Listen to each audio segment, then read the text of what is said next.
और चलिए ब्रेक के बाद एक बार फिर से आप सभी का स्वागत है। आज बेहद ही महत्वपूर्ण दिन, बेहद ही बड़ा दिन। आज तय हो जाएगा कि आखिर मध्य प्रदेश छत्तीसगढ़ की महाभारत का सियासत का किंग कौन है, किस पर जनता ने भरोसा जताया है, जनता का आशीर्वाद किसे मिला है। क्योंकि अगर हम मध्य प्रदेश की बात करें 230 सीटें और इन सीटों पर मतगणना 8 बजे से इसकी शुरुआत हो जाएगी। सबसे पहले बैलेट पेपर की काउंटिंग होगी और उसके बाद ईवीएम की काउंटिंग होगी और धीरे धीरे हमारे पास रुझान भी सामने आने लगेंगे। हमारी टीम बिल्कुल तैनात है पल पल का अपडेट आप तक पहुंचाने के लिए। न्यूज रूम में तमाम तैयारियां कर रखी है हमने। इसके अलावा अलग अलग काउंटिंग सेंटर पर भी हमारे तमाम सहयोगी मौजूद हैं जो पल पल की जानकारी आप तक पहुंचाएंगे। और देखिए छत्तीसगढ़ की बात करते हैं। छत्तीसगढ़ में 90 विधानसभा सीटें 8 बजे से काउंटिंग की शुरुआत हो जाएगी और उसके बाद बैलेट पेपर की सबसे पहले काउंटिंग होगी। ईवीएम का रुझान जो सामने आने लगेगा उसके बाद ये तय हो जाएगा कि आखिर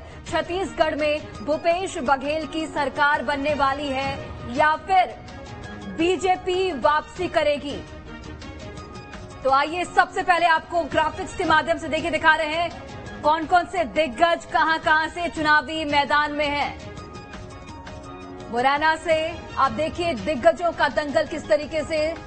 मुरैना की ये सीट आपको बता रहे राकेश रुस्तम सिंह बीएसपी कांग्रेस से, दिनेश गुर्जर, इसके अलावा रघुराज सिंह कसाना बीजेपी से चुनावी मैदान में है और कड़ी टक्कर, सभी ने अपनी अपनी जीत का दावा किया है।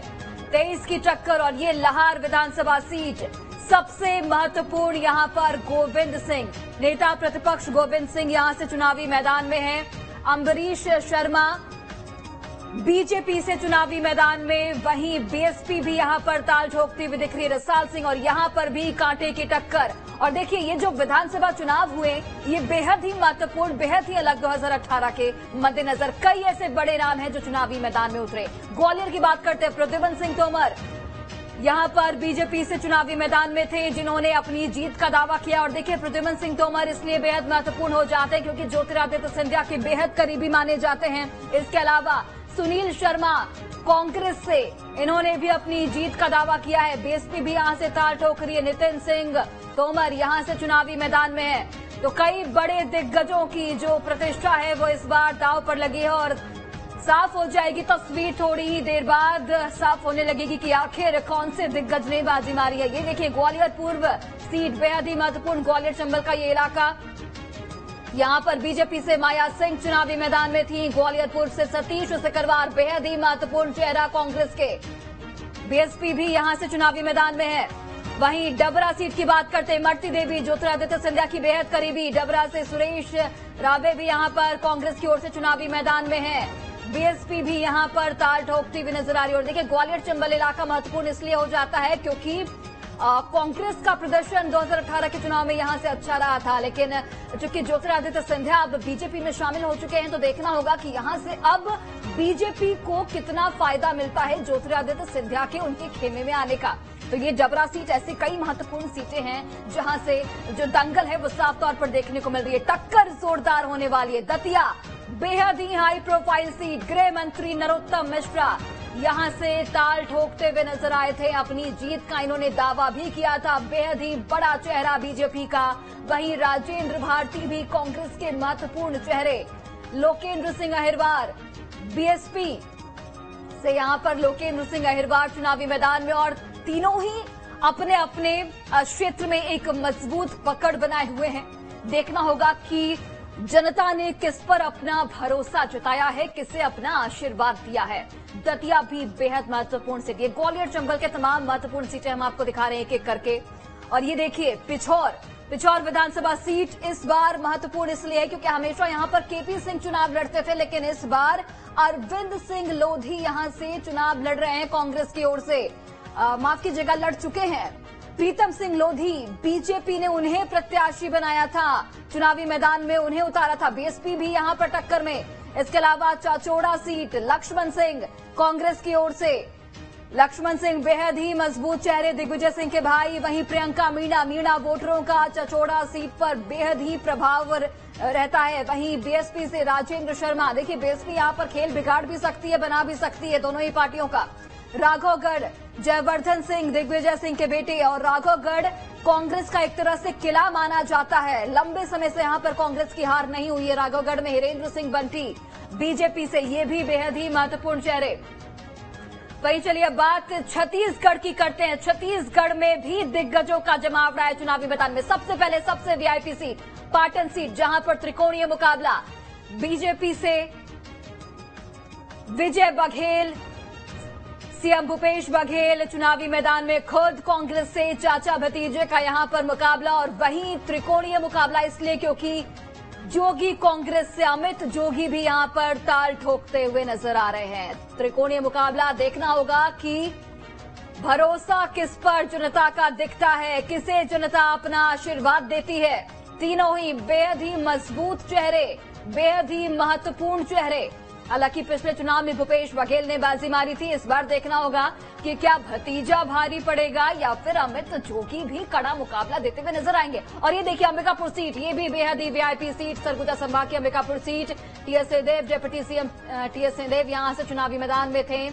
राजेश अग्रवाल उनके सामने बीजेपी से, और ये भी टक्कर जोरदार होने वाली। हालांकि पलड़ा यहां पर कांग्रेस का भारी होता हुआ। वहीं भरतपुर सोनहत रेणुका सिंह बेहद ही बड़ा चेहरा बीजेपी का। गुलाब सिंह कमरो यहां से कांग्रेस की ओर से, वहीं बीएसपी भी यहां पर ताल ठोकती हुई नजर आ रही है। तो ये वो तमाम दिग्गज महत्वपूर्ण चेहरे जो कि छत्तीसगढ़ और मध्य प्रदेश के चुनावी मैदान में इस बार।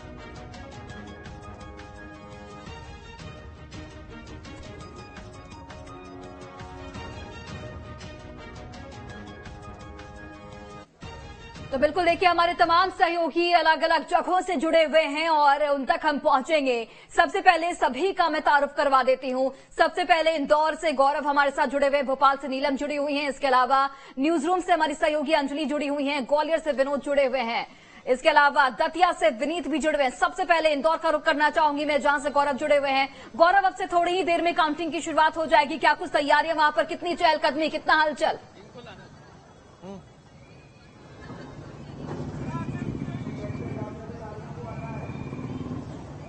किसके पास आ रहे हैं वो? गौरव, आप तक आवाज पहुंच पा रही है मेरी? चलिए, गौरव तक आवाज नहीं पहुंच पा रही। विनीत का रुख करना चाहूंगी मैं, जो दतिया से मौजूद है। विनीत, देखिए दतिया बेहद ही high profile seat, Narottam Mishra यहां से चुनावी मैदान में है और कड़ा मुकाबला यहां पर। थोड़ी ही देर में काउंटिंग की शुरुआत हो जाएगी। क्या कुछ अभी तस्वीर आप देख पा रहे हैं, कितनी चहलकदमी, कितनी हलचल वहां पर, तस्वीरें दिखाइए।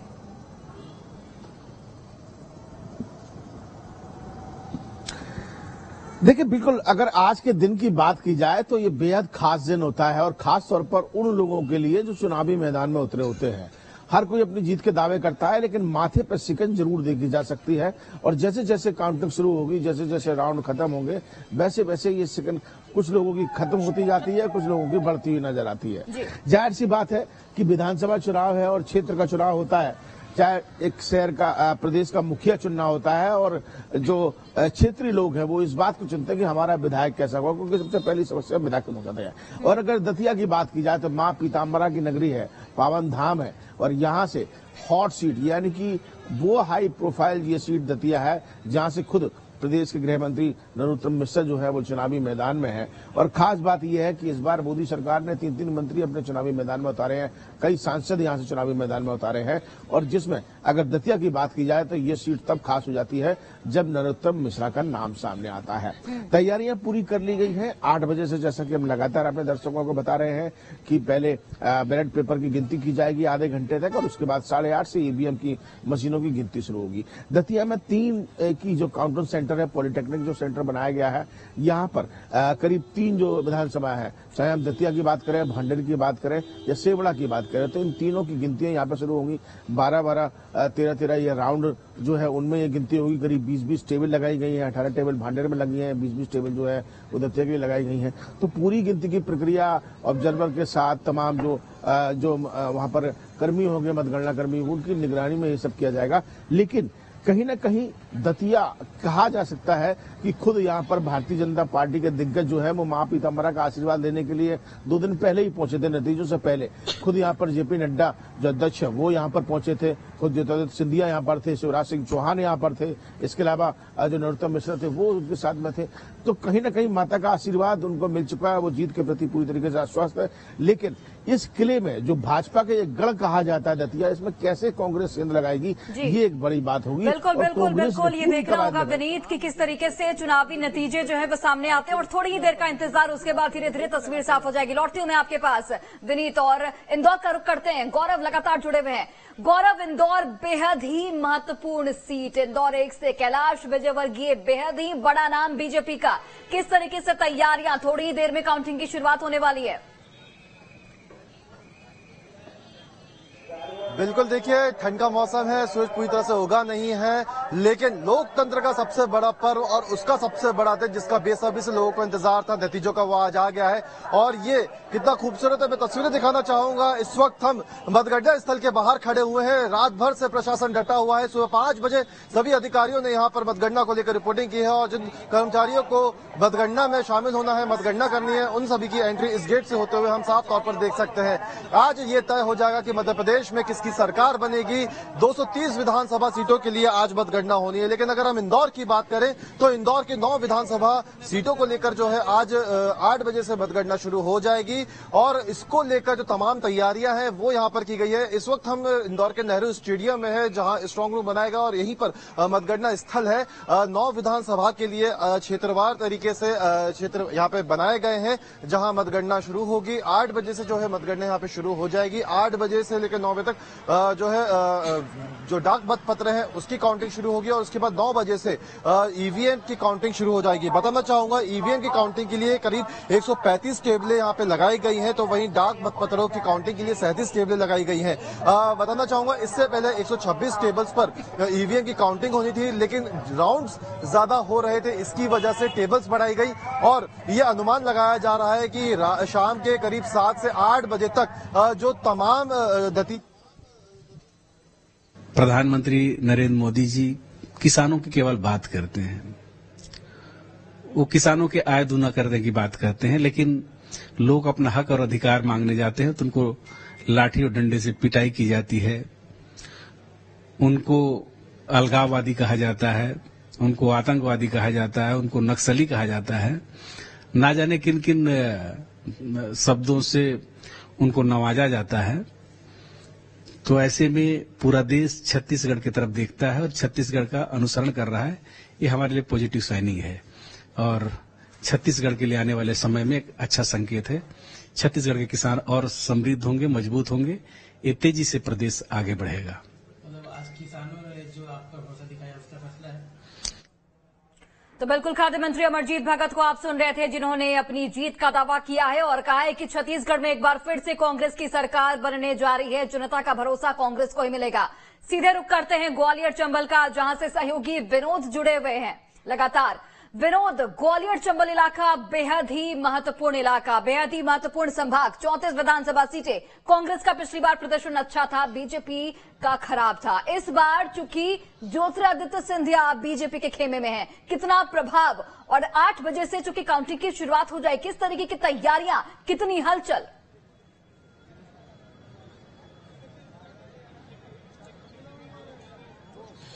बिल्कुल, देखिए प्रगति में बता दूं, ग्वालियर चंबल बेहद ही खास रहने वाला है, क्योंकि आज 3 दिसंबर की सुबह कुछ नई सौगात लेकर आने वाली है, खासकर मध्य प्रदेश के लिए, क्योंकि ये वो क्षेत्र है जहां 2018 की अगर हम बात करते हैं तो कांग्रेस 26 सीटें जीतकर सबसे बड़ी पार्टी बनी थी, और उसके बाद भारतीय जनता पार्टी को महज 7 सीटों पर ही संतोष करना पड़ा। ज्योतिरादित्य सिंधिया उस समय कांग्रेस में हुआ करते थे और अब वो भारतीय जनता पार्टी में हैं। ज्योतिरादित्य सिंधिया के अलावा बात करें तो बीजेपी के तमाम नेताओं ने पूरी ताकत झोंकी थी इस अंचल को जीतने के लिए, कि इस अंचल पे जो खोई हुई प्रतिष्ठा भारतीय जनता पार्टी की थी 2003 की, 2008 की और 2013 की, उसे कैसे हासिल किया जाए। पूरा उपयोग किया बीजेपी ने सिंधिया का, लगातार सभाएं कराई, लगातार रैलियां कराई, और उसके बाद अब इंतजार है आज 3 दिसंबर का। ये तय हो जाएगा कि मध्य प्रदेश की सियासत का नया सिकंदर कौन होगा, कौन बनेगा मध्य प्रदेश का नया मुख्यमंत्री और किसकी होगी सरकार। मैं ग्वालियर के इस समय एमएलबी कॉलेज के मतगणना स्थल पर हूं, जहां से सीधी तस्वीरें मैं अपने दर्शकों तक पहुंचा रहा हूं और सबसे पहले बताने की कोशिश करेंगे कि पहला रुझान किसके पक्ष में होगा और उसके बाद एक के बाद एक 8 बजे, 9 बजे, 10, 11, 12, 1, 2, 3, 4, 5 बजे तक लगभग तस्वीर पूरी साफ हो जाएगी, क्योंकि ग्वालियर चंबल अंचल का बेहद ही महत्वपूर्ण इलाका, जो कभी भारतीय जनता पार्टी तो कभी कांग्रेस का गढ़ हुआ करता था। याद कीजिए, माधवराव सिंधिया के समय लगातार कांग्रेस यहां से जीती रही और उसके बाद बीजेपी ने कब्जा जमाया। कांग्रेस की 2018 में वापसी हुई, कहीं न कहीं भारतीय जनता पार्टी को बड़ा झटका लगा। एक के बाद एक तमाम नेता ग्वालियर चंबल अंचल में उतारे। प्रधानमंत्री नरेंद्र मोदी से लेकर गृह मंत्री अमित शाह, बीजेपी के राष्ट्रीय अध्यक्ष जेपी नड्डा, मुख्यमंत्री शिवराज सिंह चौहान, केंद्रीय मंत्री ज्योतिरादित्य सिंधिया ने पूरी कमान संभाली थी। नरेंद्र सिंह तोमर को दिमनी विधानसभा का चुनाव लड़ा दिया और ये जिम्मेदारी दे दी कि संचल को जिताने की जिम्मेदारी अब सिंधिया और नरेंद्र सिंह तोमर की है। लेकिन नारा भी दिया कि एमपी के मन में है मोदी और मोदी के मन में है एमपी, लेकिन जनता के मन में क्या है ये आज तय हो जाएगा। इस अंचल की जनता क्या चाहती है, क्या कांग्रेस में अपना मत और समर्थन करेगी या फिर भारतीय जनता पार्टी के साथ रहेगी। ये जो भीड़ आप देख रहे हैं, ये तमाम यहाँ के कर्मचारियों के साथ साथ मैं एक काउंटिंग रूम्स की आपको तस्वीर यहाँ से दिखाने की कोशिश करता हूँ। मेरे ठीक बाएं तरफ ग्वालियर दक्षिण विधानसभा का वो कक्ष है जहाँ से गणना होगी, क्योंकि ये वो कक्ष है जहाँ पिछली बार 121 वोट से फैसला हुआ था। प्रवीण पाठक जीते थे कांग्रेस के और बीजेपी के मंत्री नारायण सिंह कुशवाहा को हराया था। दोनों ही कैंडिडेट्स एक बार फिर मैदान में हैं। दूसरी तस्वीर में बताऊं ग्वालियर विधानसभा की, जहां से प्रदेश सरकार के मंत्री और बीजेपी के प्रत्याशी प्रद्युम्न सिंह तोमर, यानी हम सभी 6 सीटों की बात करते हैं तो मंत्री और पूर्व मंत्री चुनाव मैदान में हैं।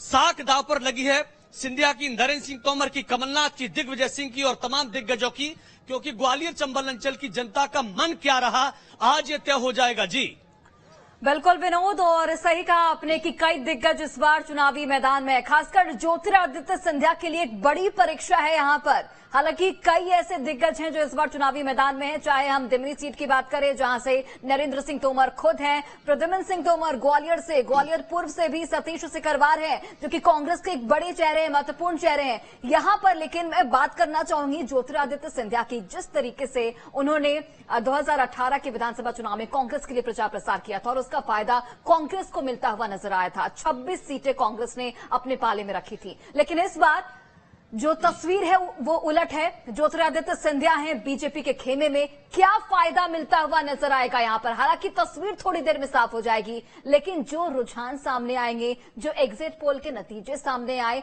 क्या वो जो एग्जिट पोल की तस्वीर थी वो नतीजों में तब्दील हो पाएगी? क्या ज्योतिरादित्य सिंधिया का कद और भी ज्यादा बढ़ेगा?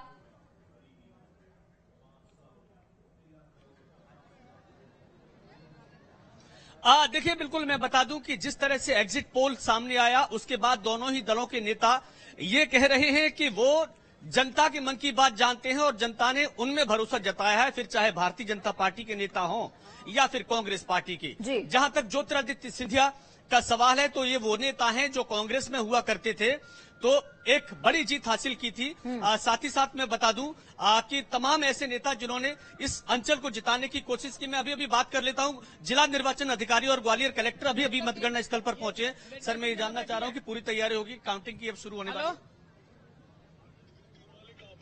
ये जो मीडिया सेंटर है ना,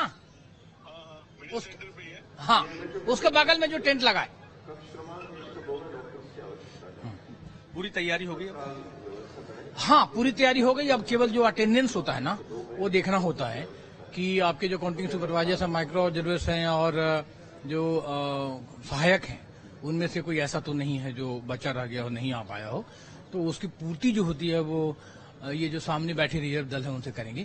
तो वो अटेंडेंस लेने का काम फाइनल स्टेज में है। ये एक चीज व्यवस्था है जो सेट करनी है और ये सब व्यवस्था सेट हो जाएगी। उसके बाद 7 बजे स्ट्रांग रूम खोलेंगे। मैं लगातार देख रहा हूँ बहुत मेहनत कर रहे हैं आप सभी अधिकारी मिलके और समय से पहले पूरी तैयारी कर ली। आप पहला राउंड की उम्मीद हम कब तक कर सकते हैं?